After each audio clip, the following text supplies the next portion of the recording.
vibe. I feel like what makes it stand out more for me is kind of being in New York, and being in Chelsea, kind of that grittier vibe. You come as you are rather than like come as someone that's more aspirational. I feel I was able to, I live like 12 blocks away. I just like pulled up. I tried to put a nice little outfit on today, but you just show up and you experience like New York cinema like this.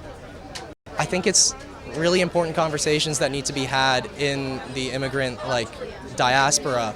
There's these conversations about mental health that come with a lot of stigma, and the more that we can spark discussion, the better.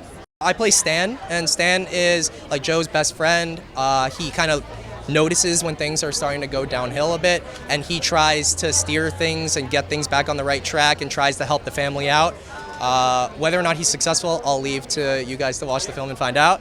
But Joe is definitely kind of represents, friends are the first line of defense when it comes to these types of mental health crises, and that's how real life works as well. Like, you want your friends to look out for you when you're going through something like this. You hopefully want your friends to be there and have your back. She was awesome. It was so funny too, because the first time I met her, I met her when she was in full costume, full wig, face mask on. I met her in the elevator coming down from the costume fitting, and we were in Flushing, so I didn't know it was her at first. And then she looks over at me and she's like, Anzi, right? And I'm like, oh my God, how do you know my name? And she takes off the mask. I'm like, it's Lucy. Oh my God. So she was like so personable. Like, I had no idea that she would even like know who I was. And just like obviously professional, of course, but like such a great person and so down to earth. And like her performance was like stellar. It was crazy. I saw my parents in the story when I read about the story. In my family, I had a sibling who struggled with their mental health, and I saw how my parents, as things got harder, they just held her closer, right? And they also sort of isolated themselves from their family, to sort of hide what was going on. And, I could feel that very, viscerally when I read the script, and I really wanted to accentuate that, and I felt like I could tell that story very clearly, and I understood that behavior. She's amazing. She's a legend. She's an icon. We all grew up watching her, and so when she said she'd be in the film, we were already overjoyed. But what I found was that it was super inspiring working with her, because she was so dedicated and committed to making this like the best film it could be. We spent hours in prep, going over every scene, poking at every line of dialogue to make sure it felt right. And her performance is incredible. I can't wait for people to watch it. I think the film's a lot of the film is about the need for connection and how things can fester in if you live with shame and isolation.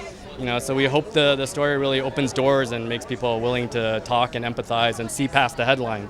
A lot of the coverage of the true story was mother kills son, and that's sort of all they said. But Frank Shyong's article went deeper.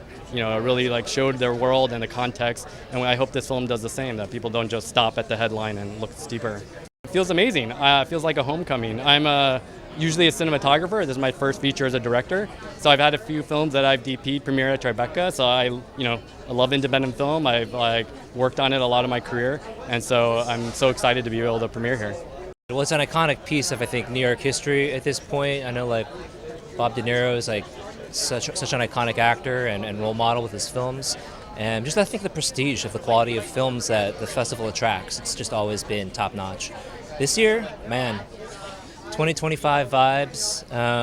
It's just, I guess, a lot happening in our world, a lot that our different communities want to say, especially with this movie, Rosemead. So we're really happy to bring that here. And it's just, I think, the freshest new voice with Marilyn Fu and Eric Lin's work. I think it's just a great time for their film. It's about not very often heard or spoken about topic, which is mental health, mental illness, and tragedy in the Asian American community. I think, historically they're very private, and mental health matters specifically. And this is the fact that this is based off of a true story. It's so heartbreaking. If you get to see it, it's gut-wrenching. But I think the silver lining is that it's, a kind of a an invitation to have those conversations with your family, loved ones, and friends to maybe remove that stigma of privacy over mental health issues in our community. It's so important to have dialogue over that, to seek therapy or counseling, and to just not make it a taboo subject in our community. It's like our community is very focused on external, outward symbols of excellence, irregardless of what's happening inside. And I think mental health topics unify the whole person. You got to be healthy from the inside out. So I'm very proud to be a part of this film with such amazing collaborators like Lucy here. Tribeca is actually the first major film festival that I've been to, but so far, the atmosphere has been absolutely incredible. I think New York itself just has like a atmosphere that is just so different from the rest of the world, and I'm experiencing right now, and it just feels so good.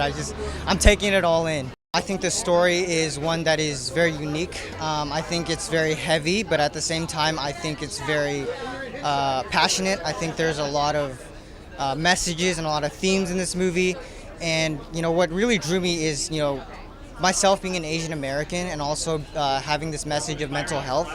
I think it's really important to be able to have these two things and be able to broadcast them to the world. And this film kind of uses both of those. So that's what really drew me to that. Yeah. This is the first film festival I've ever been to, or any festival, so that's kind of what's standing out for me. And it's in New York City, and we filmed this in New York, so it's kind of like a homecoming for our film. And I live here, and it's just so exciting to just walk down the street and be like, all right, I'm here. So yeah, I played Jeannie in Rosemead, and I think this film is a very beautiful meditation on mental health and the importance of mental health, especially in Asian American communities. And it's a story that's very important, and I think needs to be told, and needs to be told with an Asian American lens. And I don't know, I feel very honored to be part of it. A dream come true. She's the idol as like a young Asian American actress growing up. That was the person that I was like, this is who I want to be, and this is the kind of career I want to emulate. So being in a room with her even is just such a cool honor. This is a true story that had a tragic ending that did not have to be, and I think that the community that I grew up in definitely does not really accelerate in understanding what mental health is. And so I think it's such an important movie that we can bring to our community to show them that there are other ways to support our children and our families. I hope that they investigate a little bit more and are not afraid to ask questions and ask for help, and to also understand that there is support out there, and it's not something that you should sequester yourself from. I just think I have learned an excessive amount about love and what that brings, and I think this is what the story is about. It's about love, and the potential of that is endless.